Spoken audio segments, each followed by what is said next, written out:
ধরেন আপনার green card আছে, এখন গ্রিন কার্ড পাওয়ার অর্থ হলো যে আপনি আমেরিকা থাকবেন।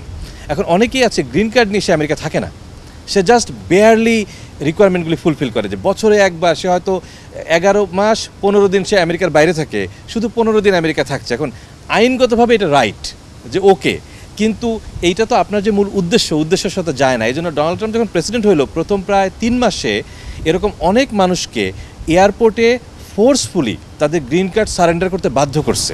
অনেকেই আছে তার 2 বিয়ে এবং তার যে 2টা ওয়াইফ এইটা সে মেনটেন করতেছে। একটা ওয়াইফ হয়তো সে দেশে থাকে, আরেকটা ওয়াইফ সে আমেরিকায় নিয়ে গেছে। এখন আমেরিকার আইন অনুযায়ী আপনি কোনোভাবে 2টা ওয়াইফ রাখতে পারবেন না। আইনটা কিন্তু এরকম না যে আপনি আমেরিকায় 2 ওয়াইফ রাখতে পারবেন না, ব্যাপারটা তা না। পৃথিবীর কোথাও আপনার 2টা ওয়াইফ থাকতে পারবে না, থাকলে আপনি আমেরিকায় ইমিগ্রেশন করতে পারবেন না।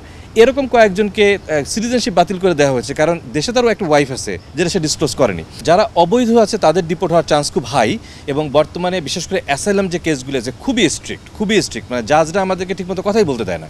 মানে আগে যেখানে আমরা অনেক কথা বলতাম, শুনে টুনে জাজরা রায় দিত, এখন জাজদের উপরে প্রেশার দিচ্ছে বর্তমান অ্যাডমিনিস্ট্রেশন যে খুবই স্ট্রিক্টলি কোর্টরুম করতে হবে। কাজে যারা আনডকুমেন্টেড বা যাদের অ্যাসাইলাম কেস পেন্ডিং আছে তাদের খুবই মানে একটু টাইটের ভিতরে তারা আছে।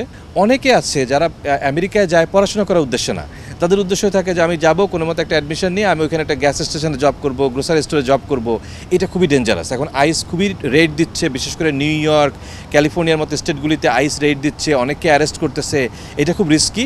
কিন্তু যারা রিয়েল স্টুডেন্ট, জেনুইন স্টুডেন্ট, তাদের জন্য আমেরিকা স্বর্গরাজ্য, আগেও ছিল, এখনও আছে।